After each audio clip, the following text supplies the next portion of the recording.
We need someone like Jon Stewart right now. And I understand it's really difficult to deal with the fact that nobody gives a shit what trans people have to say about our own lived experiences. But like, again, let's not act like that's a surprise.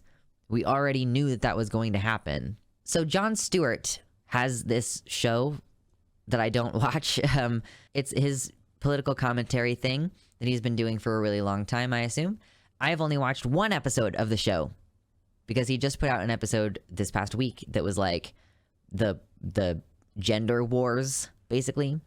And I gotta say, to start with, like, it's been really weird since I have been out for like 13 years. And when I was a teenager, I like watched Jon Stewart and his coverage of the election when Obama won the first time. And it wasn't normal yet to be trans. I was learning about my trans identity on fucking LiveJournal.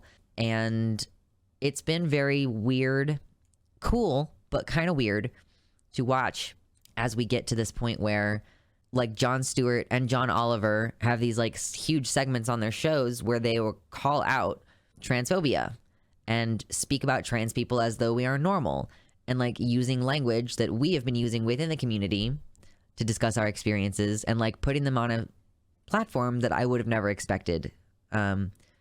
Stewart is my pizza father, haver of good opinions. He's been not great in the past, but he acknowledges it. He's made some transphobic jokes in the past and he's made an effort to learn. And I really respect that. And what I really appreciate is that this interview that we're about to watch, I guess we'll go ahead and watch the full thing and like hope that we don't get caught out too badly. But that's why we saved it till the very end of stream. I want you to know that journalistic integrity still exists. You can just like actually ask the hard questions and it's okay. And it's good actually. So let's get this ready to go. Let's get ready to rumble. Okay. Why would the state of Arkansas step in to override parents, physicians? This is the, not this, this woman here is the state attorney general for Arkansas, I believe.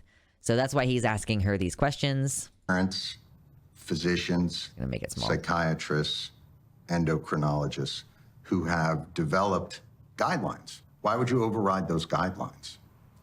Well, I think it's important that all of those physicians, all of those experts, for every single one of them, there's an expert that says we don't need to allow children to be able to take those medications. That there are many instances where... But you know that's not true. You know it's not. Okay, so can we just appreciate that for a moment? Like, you know that's not true.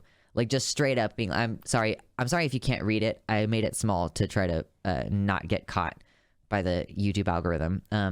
Yeah, so he's clarifying, you know it's not for everyone who affirms, there's one who disagrees.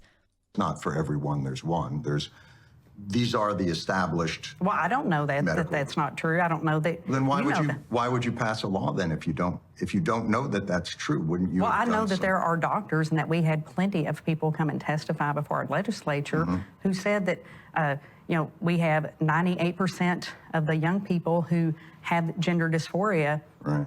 That they are able to move past that, and once they have the help that they need, the help that they need, meaning gender conversion therapy, to be clear. When they say we want them to get the help that they need, they mean we want them to be in therapy to try to convince them to not be trans. Yeah, Giga Chad, it's gonna get better. Longer suffer from gender dysphoria, 98%. Wow. Without that medical treatment. That's an incredibly made up figure. That she just had doesn't nothing to comport say with any of the studies or documentation that exists from these medical organizations. What medical association are you talking about of these doctors?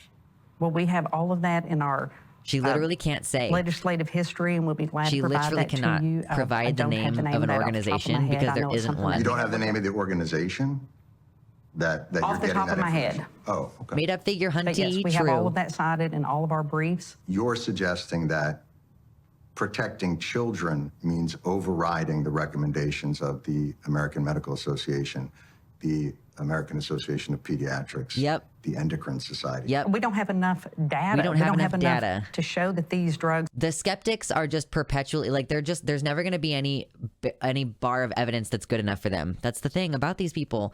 Like, and I think he even points that out at some point during this. It's like, it's just not good enough for you, you know? Are effective, and that these children are. But also we have like more than 30 years of documented not only puberty blockers on cisgender children with precocious puberty, but blockers for trans people have been used for like 20 or 30 years as well. It's not an experimental thing. Those people are like happy and well adjusted and fine. And frankly, like, it's probably better for them and better for the economy and a lot of other things that they are not spending that money on corrective care and not like missing out on employment opportunities because they don't pass as their target gender or whatever. Like, oh God. Anyway, she's going to say these children are better off without having access to transition. Are better off, and that we should You don't encourage have enough, these. or it's not enough for you. Yeah. Let me jump. Like, yeah. Data. We don't have enough data to show that these Do we drugs not have are enough, or is effective it and not that enough these for children you, he says. are better off, and that we should You don't have encourage enough, these. or it's not enough for you. Let me try and flip it a different way and see if maybe this can help. Okay, here we In go. Arkansas, if you have pediatric cancer, and obviously we all want to protect children, I think we established that earlier. Whose guidelines do you follow for pediatric cancer? Well, I think if my child, who is 4, if I was faced with that terrible decision, then I would be speaking to my doctor. And if my doctor recommended something that I disagreed with, then I would get a second opinion. And that's what I believe that these parents need to make sure that they're encouraged This to is get so numerous good. opinions when This they're part is talking so about good. an irreversible step. You're in not their letting child's them. The state's not saying, get another opinion. What they're saying is, you can't.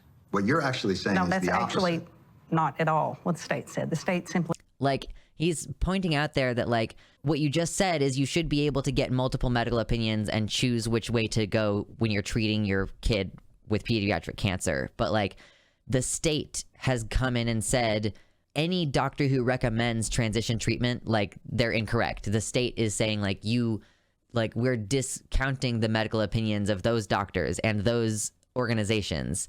Terrifying and exhilarating. Yeah, this is so intense, this interaction that they're having. Chemotherapy has a high regret rate. That's interesting. I mean, it does fuck your body up pretty thoroughly. It's what it's supposed to do. said that you cannot perform these procedures. And so parents should get another opinion, and children should want to have another opinion. that's not- Because again, these are 9, 10, 11, So if your 12-year-olds. child is suffering from pediatric cancer, and the state comes in and says to you, they recommend chemotherapy, but we're not going to let you do that. You can't. We think you should get a different opinion, and here's the organization we think you should get the opinion from. They're not the mainstream, but they're an organization. So that's who you have to be treated by. Does that sound like something you would Well, I accept? think that's a very extreme example. That's not at all in line with what Oh my God, it's exactly the same situation. It's not like we're not going to make any progress in this, okay? So if you feel frustrated, that frustrated feeling, it's gonna remain there. It's not gonna be resolved by the end of this video, okay? That's not the purpose of this. I'm sorry. we're talking about. We're not saying that at some point, because when you have cancer, it literally is, and particularly pediatric cancer, and having friends that have lost children Sure. to pediatric cancer, having a 4-year-old, I'm sure. I've got some bad news for you. Parents with children who have gender dysphoria have lost children to suicide and depression They absolutely because it's have. acute. And I am so deeply appreciative of his acknowledgement of that. I'm going to do my best not to cry, because it's very easy for me to cry when I'm thinking about trans kids and that they deserve better and everything. But like, she's like, this isn't the same because pediatric cancer kills kids. And he's like, I have bad news for you. So does gender dysphoria. And you're like saying that the one method of care that is confirmed, understood to be the way that is most effective to treat this condition, like you're saying you're not allowed to get that life-saving care. The care that is meant to save you, to save your mental health, to get you healthy, not allowed. And the state is making that decision. so these mainstream medical organizations have developed guidelines through peer-reviewed data and studies. And through those guidelines, they've improved mental health outcomes. So I'm confused why you follow AMA guidelines and AAAP guidelines for all other health issues in Arkansas, because we checked, but not for this. It's simply saying, let those young people who are facing gender confusion and dysphoria, allow them to become adults and to make that decision. Allow a child to be a child. So Again, like, we've talked about this with Ron DeSantis. These people don't care about trans kids having the opportunity to be kids. Like, listen, I have known people who tried to mutilate their own genitals at age 5, like, because they had such an acute amount of distress over the genitals that they had, you know? Like, it's a real thing that happens. It's fucked up. And I am so infuriated when these people are like, just let kids be kids, as though so many trans adults don't have some amount of regret over not being able to authentically be themselves in their childhood. They're like, I never got to be the little girl that I knew I was. I never got to be the little boy that I knew that I was. Like, where you, like, I, as an NB, would have been much more comfortable knowing that I was an NB at a younger age or whatever. It is so frustrating. And, like, to be clear again, if anybody says, I think we should just watch and wait, I think we should let the kids grow up, I think 98% of kids desist if you just force them to go through the wrong puberty. Like, that's conversion therapy. You're just hoping that, like, it's going to be like that detransitioner we talked about earlier, like, or the would-be detransitioner. It's like, you want people to have the effects that are severe enough that they feel like they can never go back. Like, you want them to go through full puberty and become adults, because then it will be much harder for them to transition, and they might feel like, oh, there's no point to me doing that anymore, as opposed to doing the interventions before it became, like, before the problems became like tens of thousands of dollars to fix them kind of shit. Yeah, they don't think kids can even really be trans. These people, like, don't believe that kids have, like, any agency.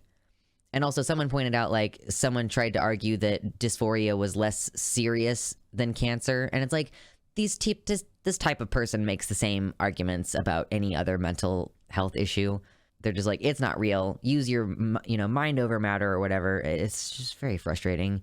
So let's finish up watching this, and we can talk about some of the other aspects here. here's where we have our crossroads.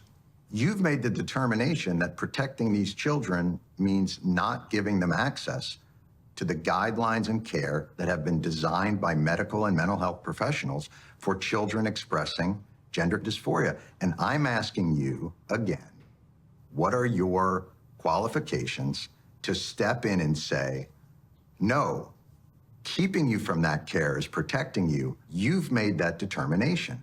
Well, these are irreversible decisions that these children at these young ages are making, or that their They're parents not are making making. the decision. You're making it sound like a 9-year-old walks into a doctor's office and says, give me some testosterone. And the doctor goes, oh, thank God, because we're wanting to create an army of transgenders because we're crazy. And they go right in like, No, we passed a law to protect the children in Arkansas, and I think that's what is important. again, the medical community disagrees with you that Well, that's not all of the protecting children. medical community. Who doesn't? We have had experts. she still can't bring up, she cannot do it. Yeah, she's like, my sources, I made it the fuck up. True. Testify here in Arkansas. Okay, from what medical organizations? Well, we have all of those in our briefs, and I apologize that I wasn't prepared to have a Supreme Court argument today in front of you, but Like, I can just off the top of my head, the American Medical Association, the American Association of Pediatrics, the Endocrine Society, like, off the top of my head, I can just pull out these organizations that fully agree that trans kids should be allowed to transition. we are going to have arguments on this case Right. when the time comes. Yeah. So that wasn't even all the juiciest parts of it per se, but it was certainly a lot of the good parts. Now, I loved that. I appreciated it. The full episode is totally worth watching if you're willing to give your name to Apple TV, like giving your name to the Fae style. You can watch it for free. Jon Stewart's show is free on Apple TV. So if I highly recommend watching the full episode because I loved it. I found it very validating. It was emotionally evocative to me at times as a transgender person. Ooh, Alejandra Caraballo did an excellent thread debunking the experts. I thank you, Dizzy, because I saw this and I don't think I saved the link to it. So thank you so much. That's perfect. Okay. So again, Alejandra Caraballo in the Jon Stewart interview with Arkansas Attorney General Leslie Rutledge, she said that they had experts in their brief that supported their state ban on gender-affirming care. However, the experts are not qualified and are ideologically motivated. Let's take a look. There are a total of 4 experts relied upon by the state of Arkansas in this situation. We have Dr. Stephen Levine, Dr. Mark Regnerus, Dr. Paul Hruz, and Dr. Patrick Lapert. So, Dr. Patrick Lapert is a plastic surgeon, allowed his board certification to expire and no longer practices surgery. He runs a Botox clinic in a strip mall in Alabama next to a Pizza Hut. He's never worked with trans patients and has no experience treating gender dysphoria. Sounds like Dr. Patrick Lapert has abso-fucking-lutely no right to be talking about this and is not an expert witness on this subject. Dr. Paul Hruz is a doctor affiliated with the hate group Alliance Defending Freedom. So he's biased. He objects to gender-affirming care on religious grounds, so he's, I'm not going to say delusional, but, you know, certainly basing his opinion on non-factual, non-medical grounds then. He objects to gender-affirming care on religious grounds and doesn't care about trans youth. He stated, quote, "Some children are born in this world to suffer and die." Oh my God, are you for real? Hruz told a fellow doctor that he had a significant problem with the entire issue and, quote, "whole idea of transgender." His concerns about the relevant treatments were not based on science, but rather were a matter of his faith. One such parent testifies that the conversation had a, quote, "religious tone," was not based on science, and Hruz kept insisting that the child was not normal and would never be normal. The idea of doing surgeries on transgender people is wrong, he said, and in response to her assertion that transgender children without supportive parents are at increased risk of suicide, he said, "Some children are born in this world to suffer and die." Oh my God, that's insane. I cannot imagine, like, this person should not be around children or treat children or anything like that. He shouldn't be around people, point blank. Yeah, true. So Cadell rejected most of his testimony, finding him to be unqualified, saying, quote, "He has never diagnosed a patient with gender dysphoria, conducted any original research about gender dysphoria, or published any scientific peer-reviewed literature." So, unqualified. Dr. Stephen Levine makes his entire living on denying trans people access to gender-affirming care. What, really? In his testimony, he's referred to trans people as, quote, "narcissistic." Why is that so common nowadays? And has practiced a form of conversion therapy on his patients. Read more here. Inmates, doctors battle over transgender medical care. Oh, God. When a trans person who passes well reveals his or her natal sex, many potential cisgender mates lose interest. When a trans person does not pass well, he discovers that the pool of those interested consists largely of individuals looking for exotic sexual experiences. What the fuck are you talking about? Transgender individuals commonly become strongly narcissistic, unable to give the level of attention to the needs of another that is necessary to sustain a loving relationship. Wow. I've heard this about, like, borderline personality disorder and about narcissistic personality disorder, but I never have seen someone just be like, transgender people are fundamentally incapable of being in a loving relationship because they are, I guess, like, there's an equivocation. So is every transgender person having, like, every transgender person has narcissistic personality disorder, but not every narcissist is also trans? Like, it's a square rectangle situation, I guess. Like, the embodiment of being transgender is necessarily to be fundamentally narcissistic and, like, incapable of empathy. How dare you not conform to my ideas of who you should be? You must be narcissistic. Dr. Levine almost entirely subsists on being an anti-trans, quote, expert. He's in his 80s, rarely sees patients, and does not publish any peer-reviewed research. He gets paid more than $20,000 by earning $400 per hour per case he's involved in as an expert. It's about the money for him. Wow. Someone should hire me to be an expert on shit that I have no fucking idea what I'm talking about. For fucking $400 an hour. That sounds awesome. Does anybody want to pay me $400 an hour to talk about shit that I have no idea what I'm talking about? And we have Dr. Mark Regnerus, who wrote the infamous New Family Structures paper in 2012 on same-sex couples and the effects on children with a terrible methodology. The paper was ideologically driven by animus and attracted significant controversy. thoroughly discredited by this study, no expertise in the care of trans youth. He went to significant lengths to undermine queer families with a severely flawed paper that was driven by animus. Yep. So those are the experts. No wonder she can't answer the question about who the experts are. They consistently lose in court. Alejandra says, I've litigated cases with Levine, Lapert, and Hruz. I helped prepare rebuttal witnesses. I mean it when I say these so-called experts are unqualified. So thank you, Alejandra, for her insightful remarks on this. What else was I looking at? The other thing that I wanted to kind of move into talking about with this is that, you know, we have some understandable frustrations about not being heard, okay? Some people, now, I think that we should be happy that this conversation is being had at this level now, you know, that we are at this time in political discourse where we're having this big backlash against trans rights, but in response to that, we do have journalists with integrity like Jon Stewart who are pushing back, who are saying like, you can't just make up bullshit, like you can't just treat these kids like they don't matter. I really appreciate that, okay? So I want to be happy about it. Other people are kind of annoyed about it. Now, this in particular, like, I don't understand why people would be annoyed about this necessarily. Like, and the framing of this specifically, you know, we'll get into it. So this person on Twitter who has, how many followers does she have? Is this even a big account? Yeah, 40,000 followers. That's a big account. Trans misogyny is so bad that trans people are unironically going, hooray, a famous cis man just copy pasted all of the arguments we make every day. People will listen to him. And like, yeah, we need more cis dudes to fight for us. I just wish society would care more about what we say and not require a man to repeat it for us.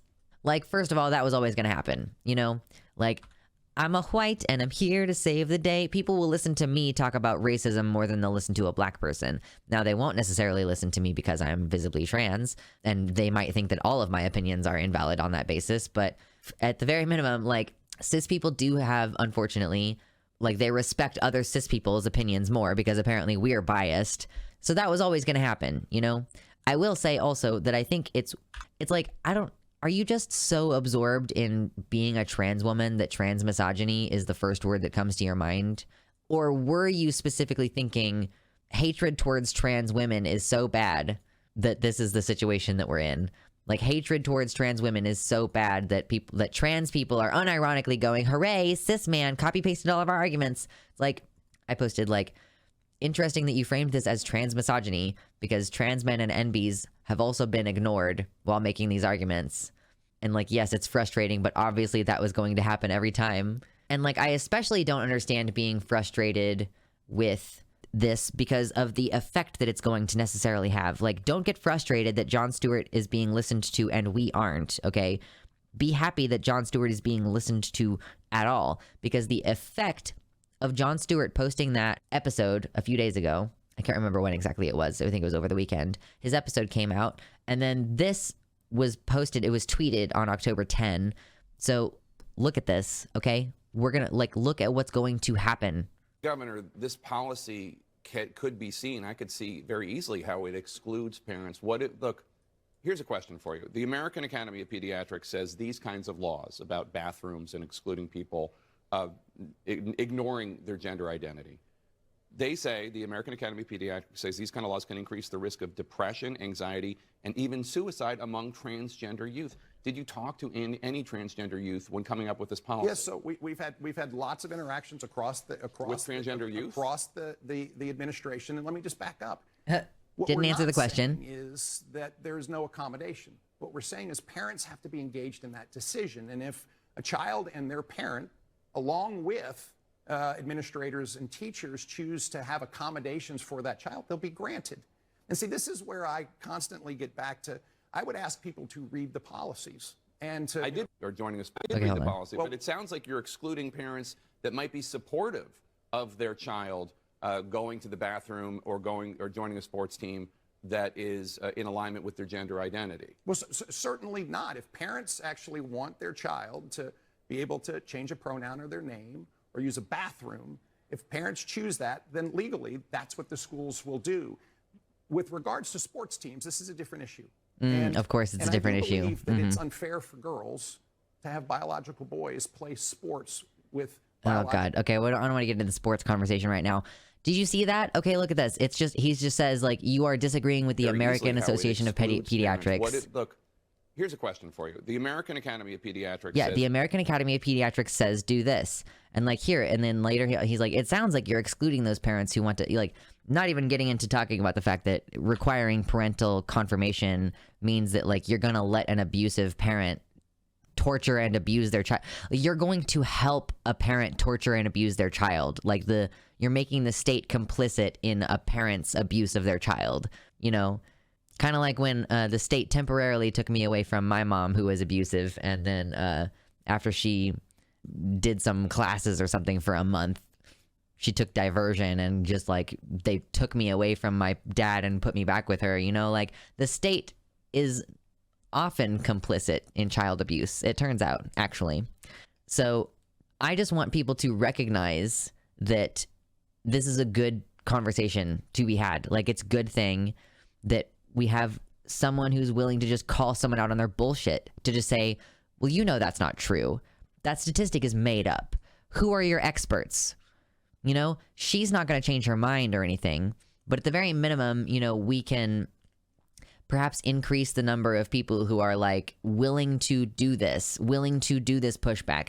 Because, you know, we're so used to seeing, you know, on the fucking BBC or whatever, for example, they will just have so many sections of their show about trans people and bring on like a bunch of transphobes and the no actual trans people. And they stack the deck against trans people and like let the transphobes say things that are obviously untrue and inflammatory without any pushback. So yeah, we need someone like Jon Stewart right now. And I understand it's really difficult to deal with the fact that nobody gives a shit what trans people have to say about our own lived experiences. But like, again, let's not act like that's a surprise. We already knew that that was going to happen. There's a reason he says we believe. This isn't a factual debate. Yes, you are right. Absolutely, Violet. Julia Serrano made a much better version of this tweet, both praising Stewart's program and lamenting her disappointment that it resembled the Gender 101 courses she used to teach years ago and how little progress we've made societally. I totally understand being sad about that aspect too, of like, wow, I thought that we had made it further as a society. Like, why are we still chewing the same cud, basically? We're still like trying to like working on the same issues. It feels like we're stagnating and things are not getting better. And like that part, I for sure empathize with the frustration, for sure. I've gotten really good at communicating and honing my arguments because I keep having to make the same arguments over and over again, you know? It is not getting much better, but oh well. Guess it could be worse.